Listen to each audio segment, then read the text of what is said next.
IELTS 16. Published by Cambridge University Press and Cambridge Assessment English 2021. This recording is copyright. Test 1. This is the IELTS listening test. You will hear a number of different recordings and you will have to answer questions on what you hear. There will be time for you to read the instructions and questions, and you will have a chance to check your work. All the recordings will be played once only. The test is in 4 parts. At the end of the test, you will be given 10 minutes to transfer your answers to the answer sheet. Now turn to Part 1.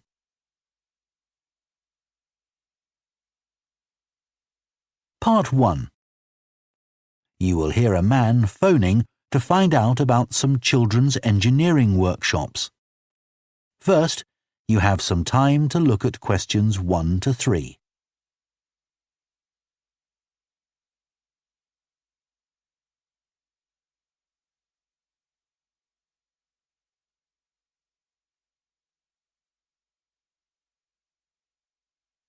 Now listen carefully and answer questions 1 to 3. Hello, Children's Engineering Workshops. Oh, hello. I wanted some information about the workshops in the school holidays. Sure. I have 2 daughters who are interested. The younger one's Lydia. She's 4.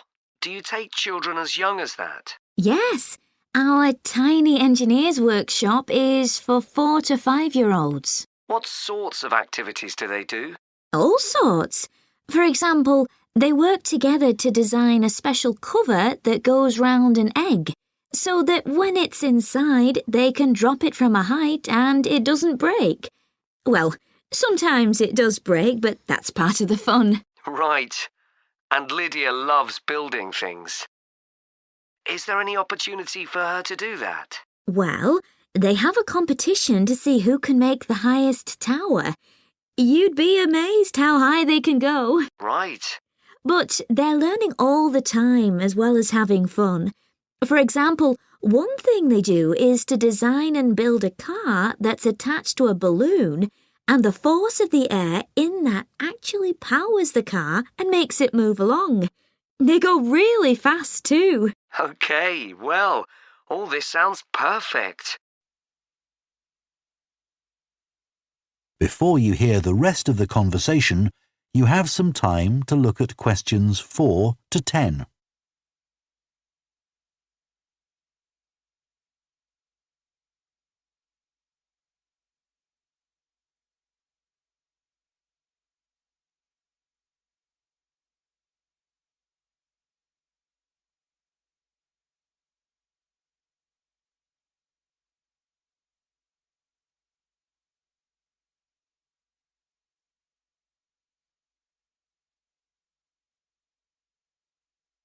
Now listen and answer questions 4 to 10.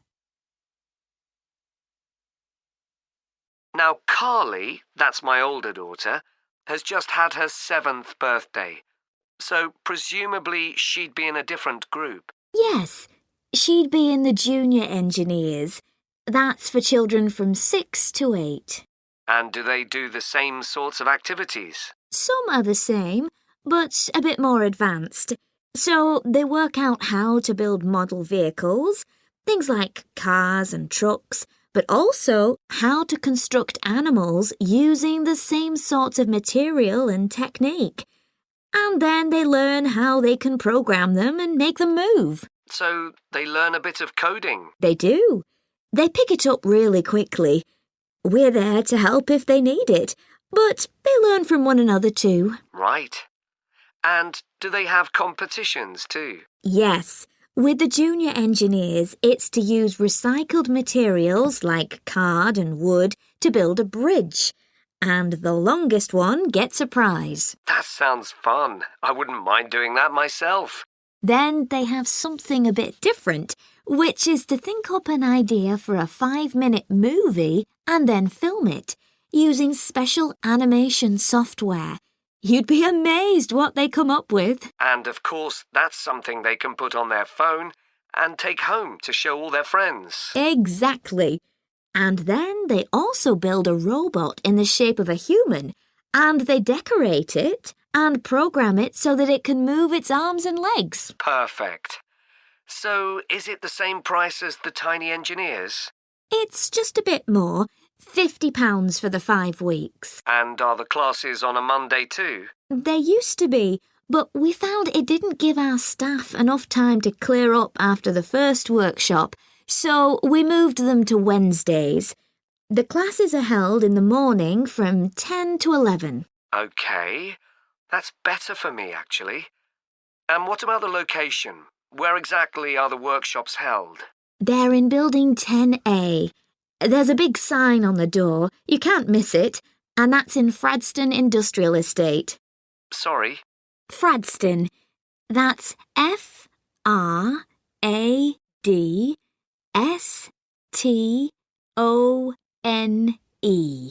And that's in Grassford, isn't it? Yes, up past the station. And will I have any parking problems there? No, there's always plenty available. So, would you like to enrol Lydia and Carly now? OK. So, can I have your full name and... That is the end of Part 1. You now have half a minute to check your answers to Part 1.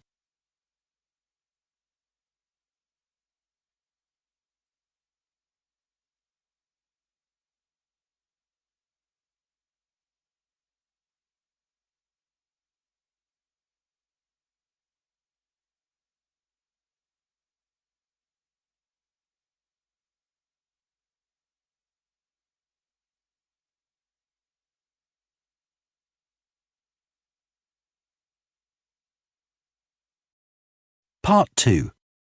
You will hear the managing director of a company called Stevenson's welcoming a group of work experience students. First, you have some time to look at questions 11 to 14.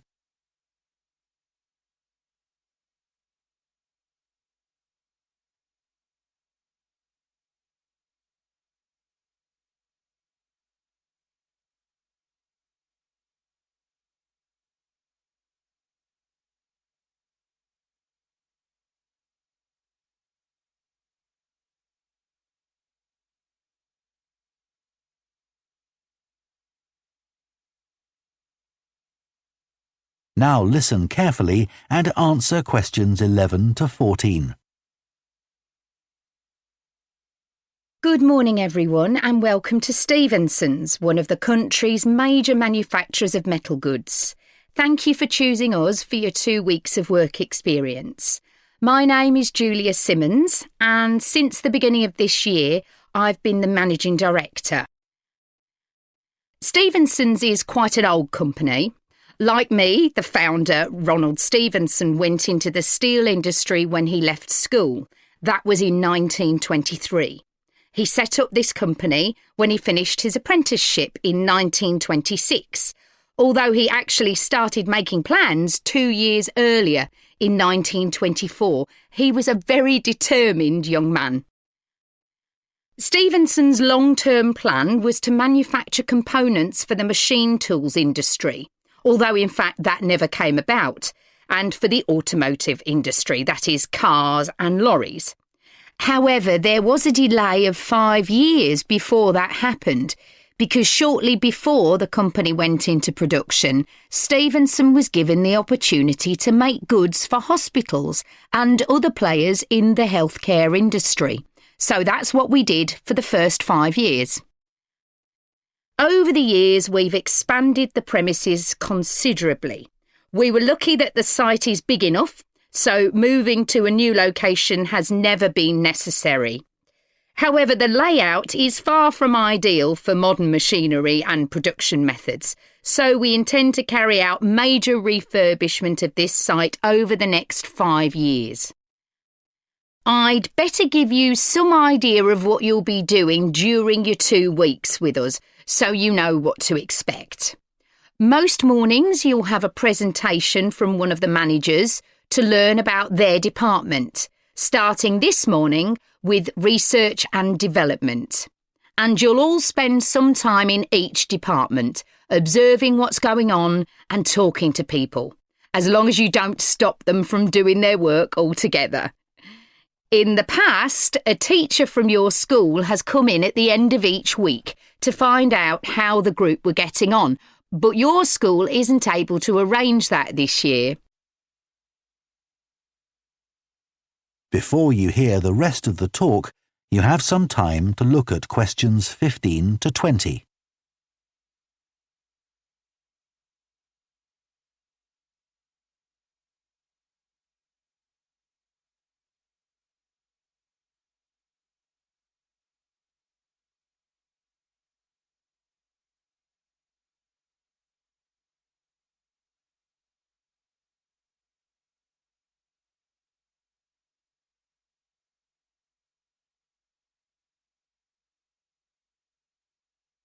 Now listen and answer questions 15 to 20.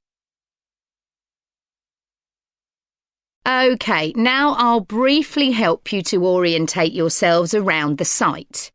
As you can see, we're in the reception area, which we try to make attractive and welcoming to visitors. There's a corridor running left from here, and if you go along that, the door facing you at the end is the entrance to the coffee room. This looks out onto the main road on one side and some trees on the other, and that'll be where you meet each morning. The factory is the very big room on the far side of the site. Next to it is the warehouse, which can be accessed by lorries going up the road to the turning area at the end. You can get to the warehouse by crossing to the far side of the courtyard, and then the door is on your right. Somewhere you'll be keen to find is the staff canteen. This is right next to reception. I can confidently say that the food's very good, but the view isn't. The windows on one side look onto a corridor and courtyard, which aren't very attractive at all, and on the other onto the access road, which isn't much better. You'll be using the meeting room quite often, and you'll find it by walking along the corridor to the left of the courtyard and continuing along it to the end. The meeting room is the last one on the right, and I'm afraid there's no natural daylight in the room. Then you'll need to know where some of the offices are.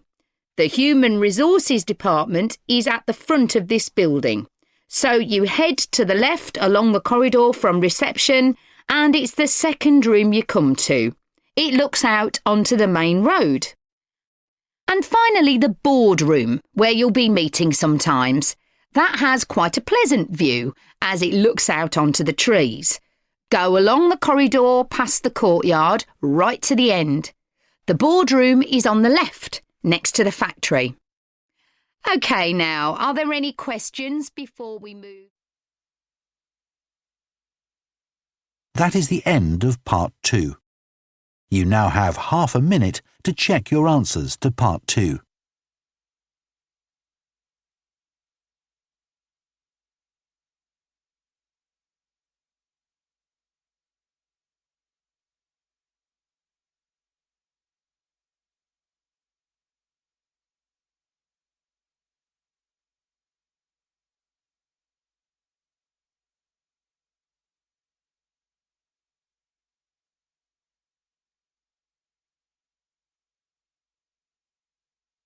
Part 3.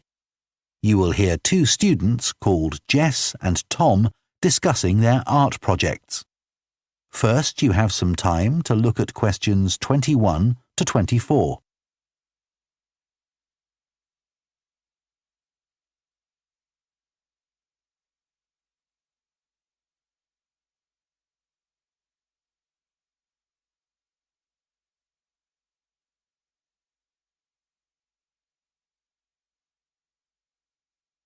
Now listen carefully and answer questions 21 to 24. How are you getting on with your art project, Tom? OK. They gave us the theme of birds to base our project on, and I'm not really all that interested in wildlife, but I'm starting to get into it. I've pretty well finished the introductory stage. So have I. When they gave us all those handouts with details of books and websites to look at, I was really put off. But the more I read, the more interested I got. Me too. I found I could research so many different aspects of birds in art. Colour, movement, texture. So I was looking forward to the bird park visit. What a letdown. It poured with rain and we hardly saw a single bird. Much less use than the trip to the Natural History Museum. Yeah. I liked all the stuff about evolution there. The workshop sessions with Dr. Fletcher were good too, especially the brainstorming sessions. I missed those because I was ill. I wish we could have seen the projects last year's students did. I suppose they want us to do our own thing, not copy. Have you drafted your proposal yet? Yes, but I haven't handed it in. I need to amend some parts. I've realised the notes from my research are almost all just descriptions. I haven't actually evaluated anything, so I'll have to fix that. Oh, I didn't know we had to do that. I'll have to look at that too. Did you do a timeline for the project? Yes, and a mind map. Yeah, so did I. I quite enjoyed that. But it was hard having to explain the basis for my decisions in my action plan. What? You know, give a rationale. I didn't realise we had to do that. OK, I can add it now. And I've done the video diary presentation and worked out what I want my outcome to be in the project. Someone told me it's best not to be too precise about your actual outcome at this stage, so you have more scope to explore your ideas later on. So I'm going to go back to my proposal to make it a bit more vague. Really? OK, I'll change that too then. Before you hear the rest of the discussion, you have some time to look at questions 25 to 30.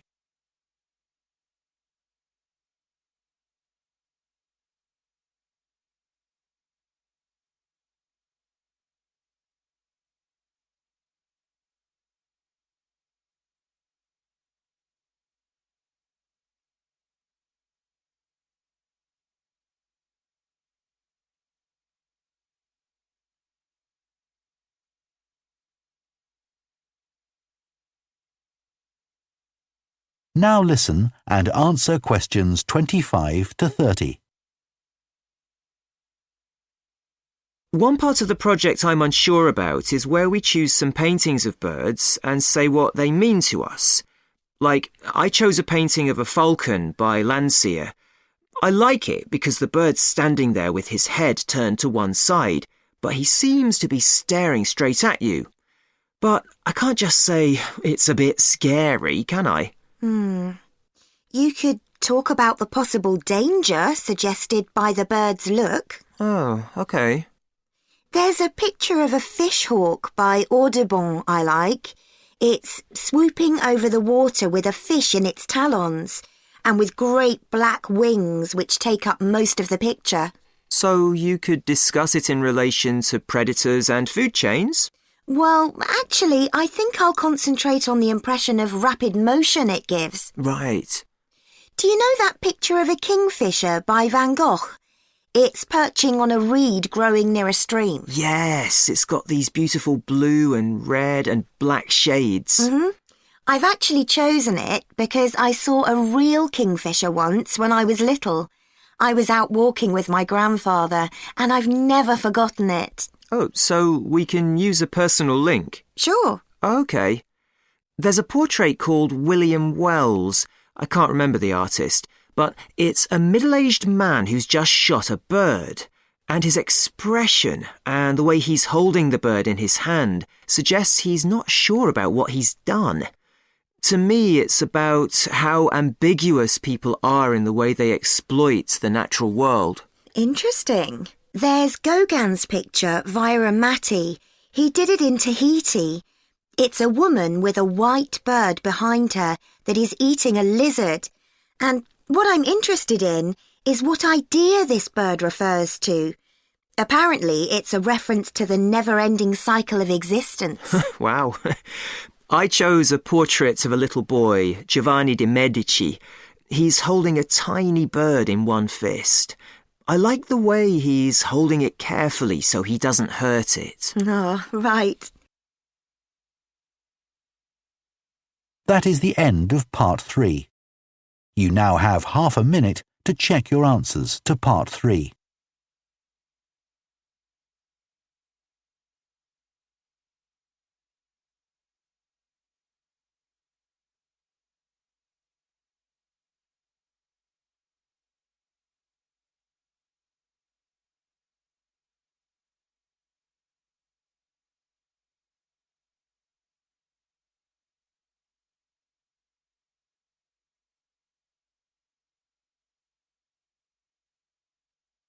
Part 4. You will hear a professor of philosophy giving a talk on the ancient philosophy of Stoicism. First, you have some time to look at questions 31 to 40.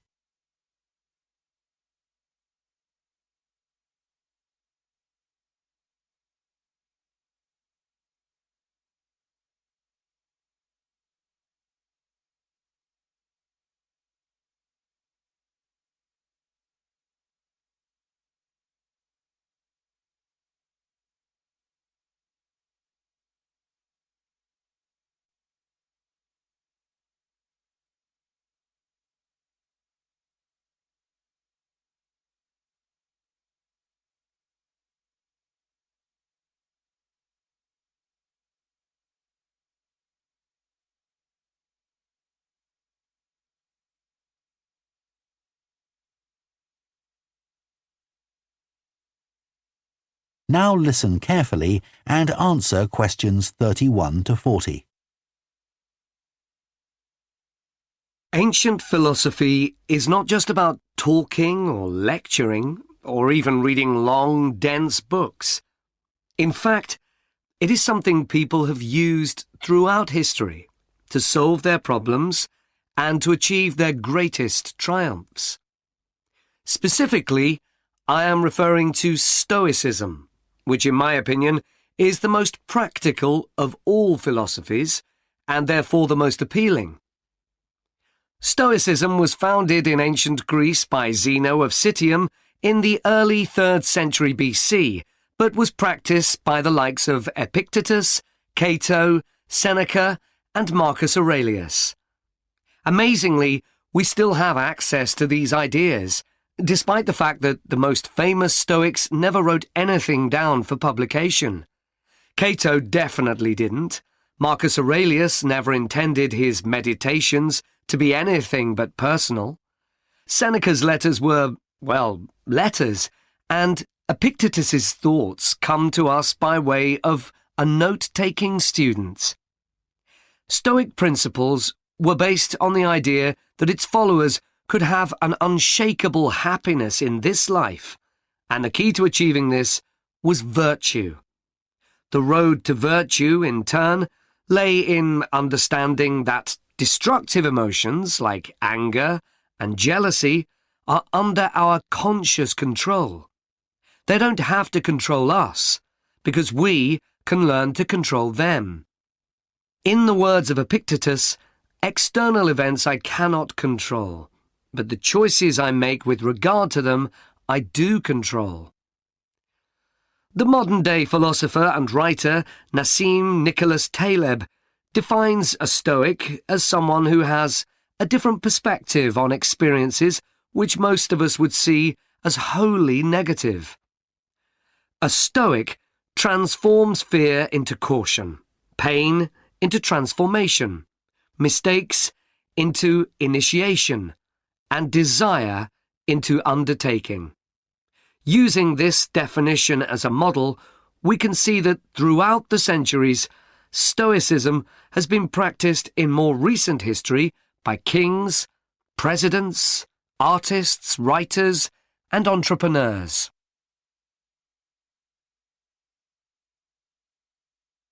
The founding fathers of the United States were inspired by the philosophy. George Washington was introduced to Stoicism by his neighbours at age 17, and later put on a play based on the life of Cato to inspire his men. Thomas Jefferson kept a copy of Seneca beside his bed. Writers and artists have also been inspired by the Stoics. Eugene Delacroix, the renowned French Romantic artist, known best for his painting Liberty Leading the People, was an ardent Stoic, referring to it as his consoling religion.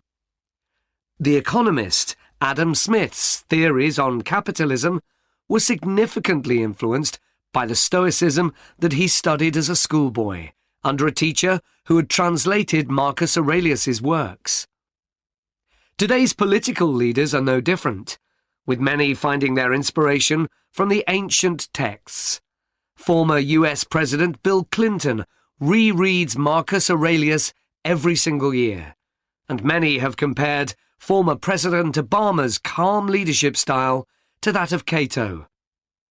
Wen Jiabao, the former Prime Minister of China, claims that Meditations is one of 2 books he travels with, and that he has read it more than 100 times over the course of his life.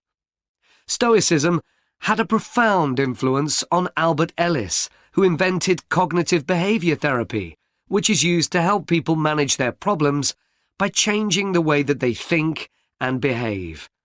It's most commonly used to treat depression. The idea is that we can take control of our lives by challenging the irrational beliefs that create our faulty thinking, symptoms, and behaviors by using logic instead. Stoicism has also become popular in the world of business. Stoic principles can build the resilience and state of mind required to overcome setbacks, because Stoics teach turning obstacles into opportunity, a lesson every business entrepreneur needs to learn.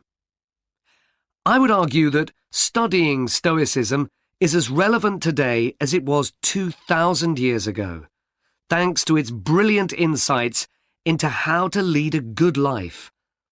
At the very root of the thinking, there is a very simple way of living. Control what you can and accept what you can't. This is not as easy as it sounds and will require considerable practice. It can take a lifetime to master. The Stoics also believed the most important foundation for a good and happy life is not money, fame, power, or pleasure, but having a disciplined and principled character, something which seems to resonate with many people today. That is the end of Part 4. You now have 1 minute to check your answers to Part 4.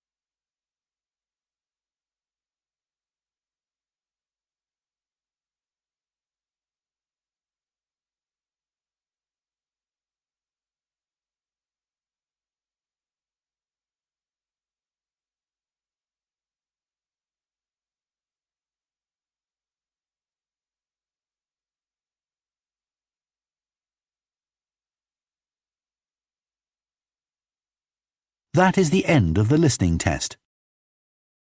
In the IELTS test, you would now have 10 minutes to transfer your answers to the answer sheet.